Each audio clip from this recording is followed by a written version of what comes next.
अरे बच्चों, हम तो पिछली क्लास में सर्वनाम किसे कहते हैं और सर्वनाम का प्रकार क्या है उसके बारे में अध्ययन किया था।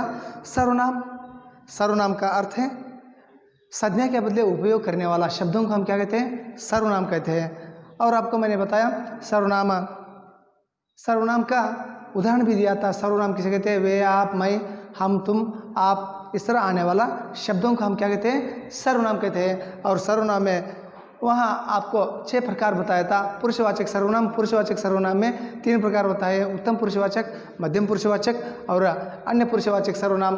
और बाद में दूसरा है निश्चयवाचक सर्वनाम और तीसरा अनिश्चयवाचक सर्वनाम और चौथा प्रश्नवाचक का सर्वनाम और पांचवा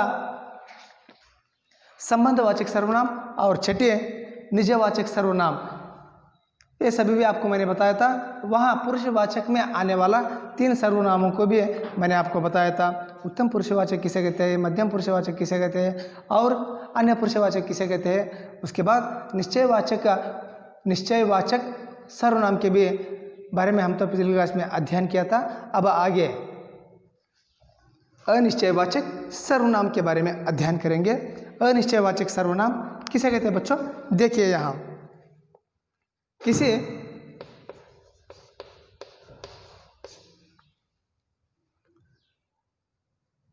अनिश्चित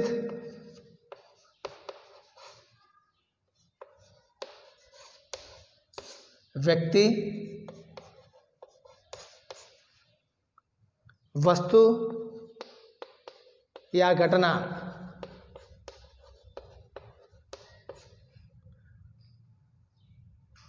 के लिए घटना या व्यापार के लिए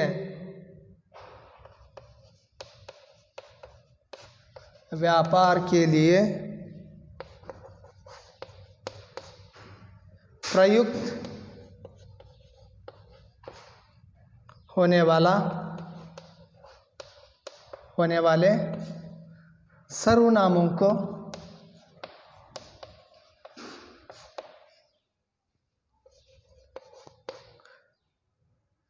अनिश्चय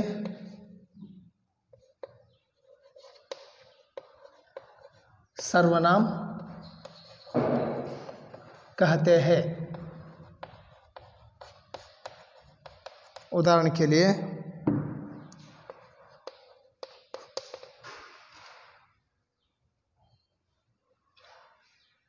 शायद कोई आया है, शायद कोई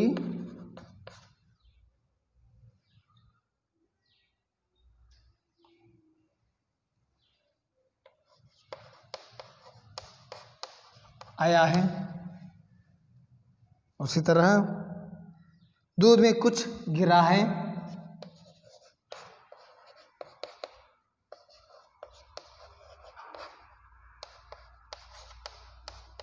कुछ गिरा है। हम किसी को कुछ नहीं कहते हैं, वो छोड़िए। रास्ते में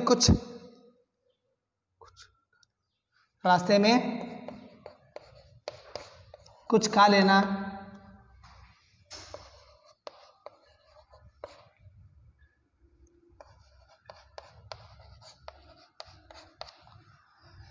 देखिए बच्चों, यहाँ अनिश्चयवाचक सर्वनाम, अनिश्चय का मतलब निश्चय नहीं रहता है, वही वो कार्य हो या ना हो उसका निश्चित रूप में नहीं रहता है। उन सर्वनामों को हम क्या कहते हैं, अनिश्चयवाचक सर्वनाम कहते हैं।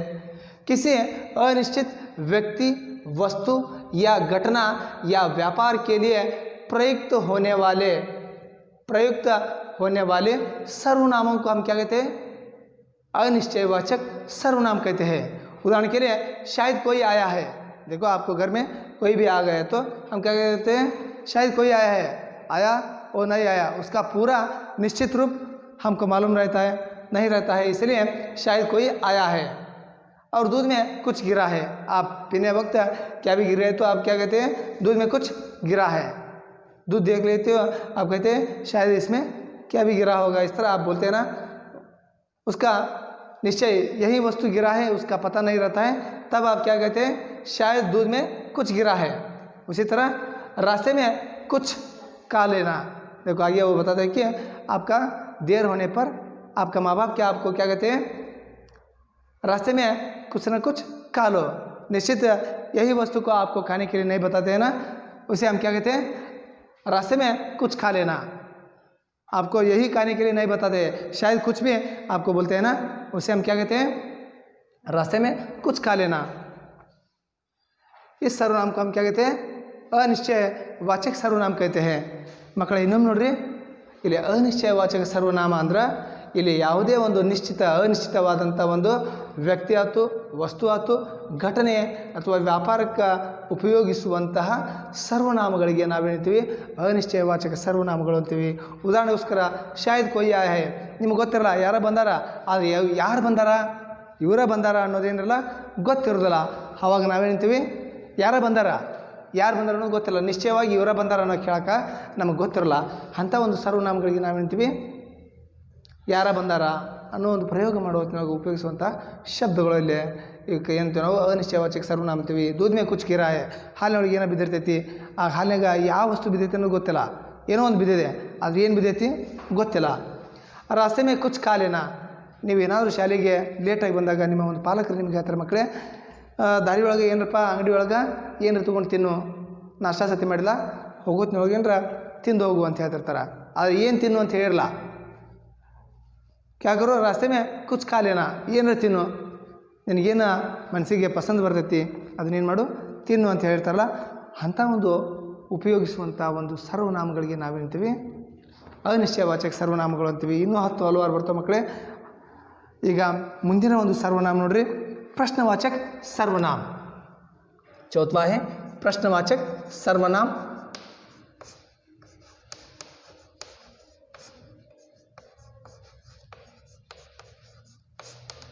प्रश्नवाचक सर्वनाम, यहाँ इस सर्वनाम का ही पहले ही क्या बोलते हैं, प्रश्नवाचक।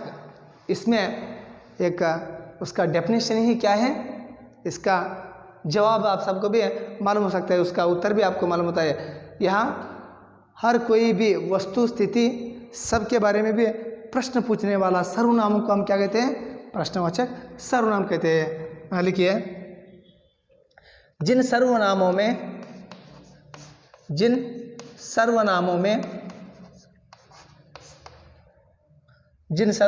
से प्रश्न का अथवा प्रश्नों का बोध हो, उन्हें हम क्या कहते हैं, प्रश्नवाचक सर्वनाम कहते हैं।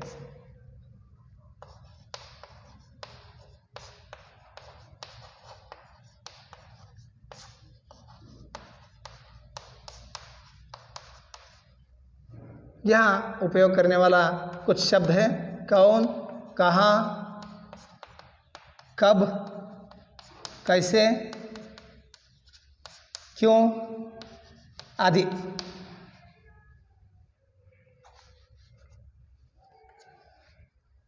उदाहरण के लिए देखिए, रमेश कहाँ है, रमेश कहाँ है।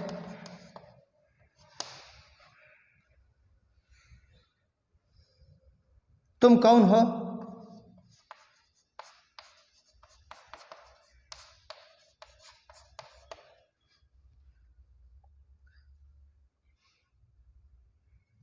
तुम्हें क्या चाहिए,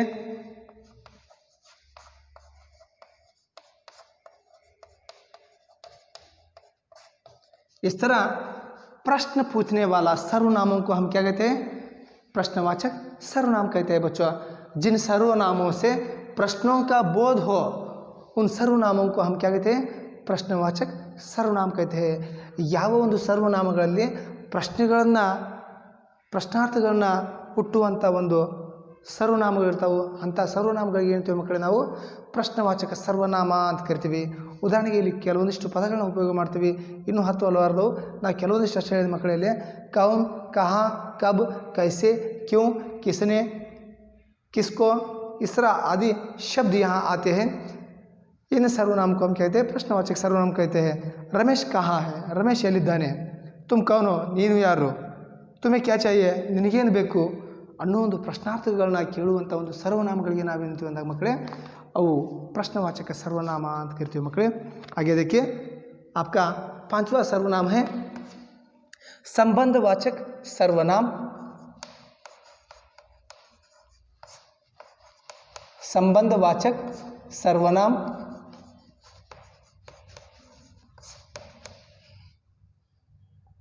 जो सर्वनाम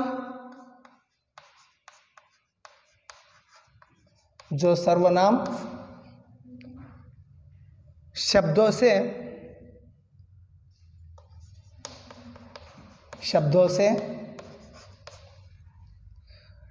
दो भिन्न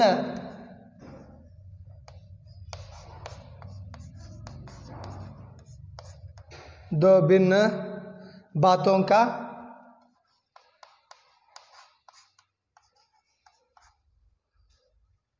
संबंध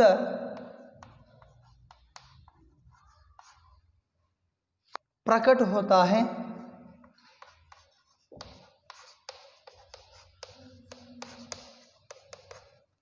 उन्हें संबंधवाचक सर्वनाम कहते हैं।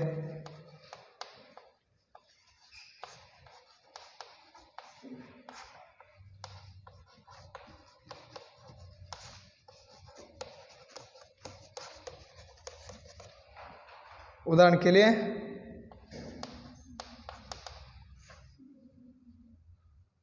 जो करेगा सो भरेगा।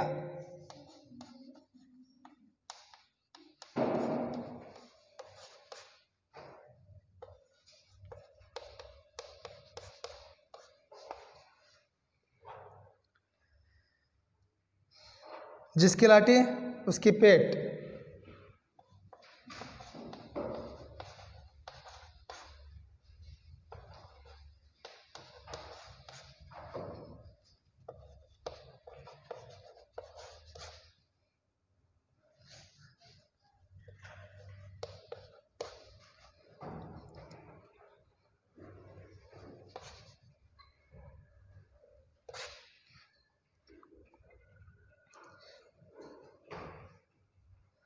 आदि यहाँ सर्वनाम आ जाता है बच्चों।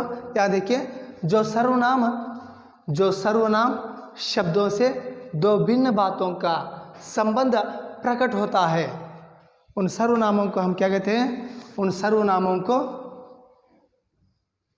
दो भिन्न बातों का संबंध प्रकट होता है, उन संबंधवाचक सर्वनामों को हम क्या कहते हैं? संबंधवाचक सर्वनाम कहते हैं। ಮಕ್ಕಳು ಇನ್ನೊಮ್ಮೆ ನೋಡಿರಲಿ, ಯಾವ ಸರ್ವನಾಮಗಳಲ್ಲಿ ಎರಡು ಭಿನ್ನ ಮಾತುಗಳು ಸೇರಿಕೊಂಡು ಇನ್ನೊಂದು ಹೊಸದಾದಂಥ ಒಂದು ಸಂಬಂಧ ತಿಳಿಸಿಕೊಡುವಂತಹ ಸರ್ವನಾಮಗಳಿಗೆ ನಾವೇನಂತೀವಿ ಅಂದಾಗ ಸಂಬಂಧವಾಚಕ ಸರ್ವನಾಮ ಅಂತ ಕರಿತೀವಿ ಮಕ್ಕಳೇ। ಉದಾಹರಣೆಗೋಸ್ಕರ ಜೋ ಕರೆಗಾ ಸೋ ಬರೇಗಾ, ನೀ ಏನು ಮಾಡ್ತೀವಿ ಅದನ್ನು ತುಂಬಬೇಕಾಗತ್ತಪ್ಪ। ಜಿಸ್ಕಿ ಲಾಠಿ ಉಸ್ಕಿ ಮಾರ್, ಯಾರ ಕೈಯಾಗ ಲಾಠಿ ಇರ್ತೈತಿ ಅವನದ ಏನಿರ್ತೈತಿ ಆಡಾಡ್ತಾ ಇರ್ತೈತಿ ಅನ್ನೋ ತಿಳಿಸ್ಕೊಡುವಂಥ ಒಂದು ಸರ್ವನಾಮ. ಮತ್ತು ಕೊನೆಗ ನಿಮಗೆ ಅಂತಿಮವಾಗಿರುವಂಥ ಒಂದು ಸರ್ವನಾಮ ಮಕ್ಕಳೇ ನಿಜವಾಚಕ ಸರ್ವನಾಮ।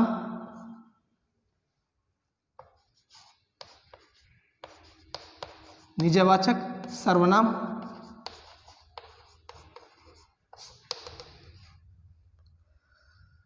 वक्ता या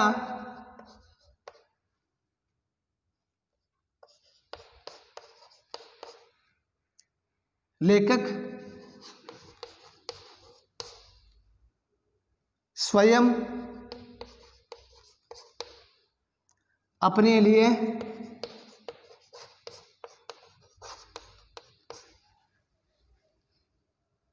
जिन सर्वनामों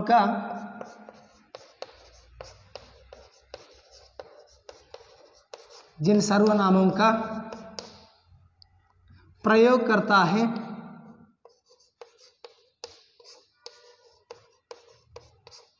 उन्हें निजवाचक सर्वनाम कहते हैं।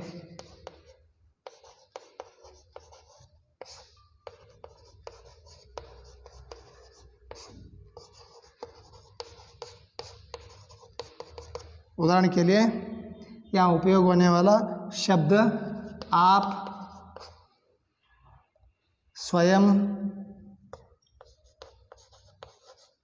आपका,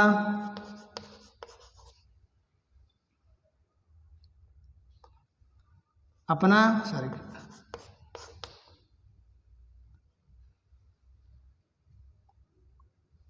आदि। ठीक है, यहाँ निजवाचक सर्वनाम वक्ता या लेखक स्वयं अपने लिए जिन सर्वनामों का प्रयोग करता है उन सर्वनाम को हम क्या कहते हैं? निजवाचक सर्वनाम कहते हैं. ಇಲ್ಲಿ ವ್ಯಕ್ತಿ ಯಾವ ವ್ಯಕ್ತಿ ಹೇಳ್ತಿರ್ತಾನ ಅವ ಸ್ವತಃ ತನಗೋಸ್ಕರ ಉಪಯೋಗ ಮಾಡುವಂಥ ಒಂದು ಕೆಲವೊಂದಿಷ್ಟು ಸರ್ವನಾಮಗಳನ್ನು ನಾವೇನಂತೀವಿ ಅಂದಾಗ ಇಲ್ಲಿ ನಿಜವಾಚಕ ಸರ್ವನಾಮ ಅಂತ ಕರಿತೀವಿ ಮಕ್ಕಳೇ. ಇಲ್ಲಿ आप, स्वयं, अपना,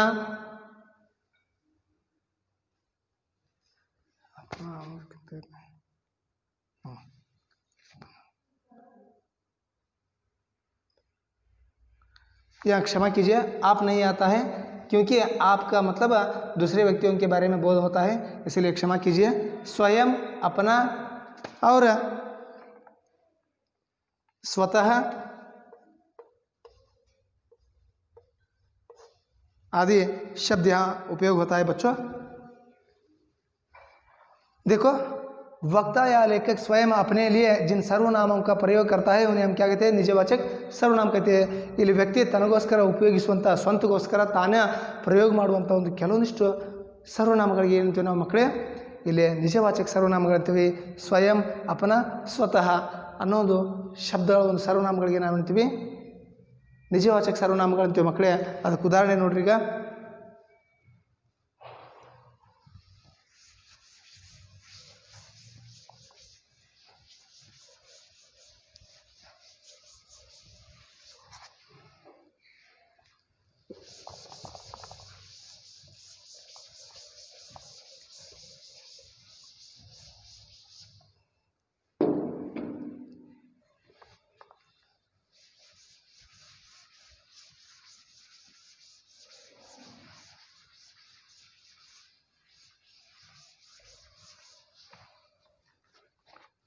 उदाहरण के लिए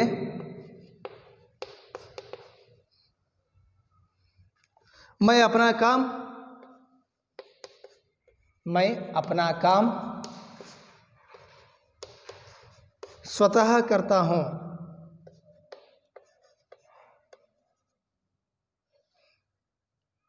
अथवा स्वयं करता हूं.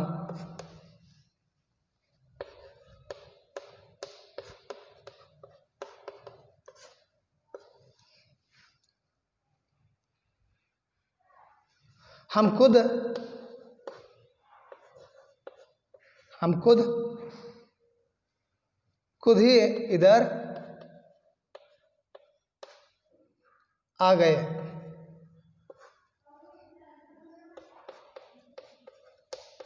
हाँ देखिए बच्चे, मैं अपना काम स्वयं करता हूँ. ನಾನು ನನ್ನ ಕಾರ್ಯಗಳನ್ನ ಸ್ವತಃ ಮಾಡ್ತೀನಿ. ಅರ್ಥಾತ್ ನಿಜವಾಚಕ ಇಲ್ಲಿ ನಿಜವಾಗಿಯೂ ಸ್ವಂತ ಹೇಳ್ತಾನ, ನಿಜ ಸತ್ಯ ಹೇಳ್ತಾನೆ. ಏನು ಹೇಳ್ತಾನ? ನಾನು ನನ್ನ ಕಾರ್ಯಗಳನ್ನ ನಾನು ಸ್ವತಃ ಮಾಡ್ಕೊತೀನಿ ಅನ್ನೋ ಒಂದು ಪ್ರಯೋಗ ಆತಂದ್ರೆ ಮತ್ತೆ ಹೇಳ್ತಾರ ಹಮ್ ಖುದಿ ಇದರ ಆಯೆ ಗಯೆ, ನಾವೇ ಇಲ್ಲಿ ಏನು ಮಾಡಿದ್ವಿ? ಬಂದ್ವಿ ಅನ್ನೋ ತಿಳಿಸ್ಕೊಡುವಂಥ ಒಂದು ಸರ್ವನಾಮಕ್ಕೆ ನಾವೇನಂತೀವಿ ಅಂದ್ರೆ ಮಕ್ಕಳೇ ಅದು ನಿಜವಾಚಕ ಸರ್ವನಾಮ ಅಂತ ಹೇಳ್ಬೋದು. ಇದು ನಿಮ್ಮ ಒಂದು ಸರ್ವನಾಮ ಅಂದ್ರೇನು, ಸರ್ವನಾಮದ ಪ್ರಕಾರಗಳೇನು, ಅದರ ಒಂದು ಉದಾಹರಣೆಗಳೇನು ಅನ್ನೋದು ಈ ಸರ್ವನಾಮದ ಒಂದು ವಿವರಣೆ ಆಗಿತ್ತು ಮಕ್ಕಳೇ. ಮುಂದಿನ ಒಂದು ಕ್ಲಾಸ್ನೊಳಗೆ ಮುಂದಿನ ಒಂದು ವಿಷಯ ಕುರಿತು ಅಧ್ಯಯನ ಮಾಡೋಣ. ಅಲ್ಲಿವರೆಗೂ ನಿಮ್ಮೆಲ್ಲರಿಗೂ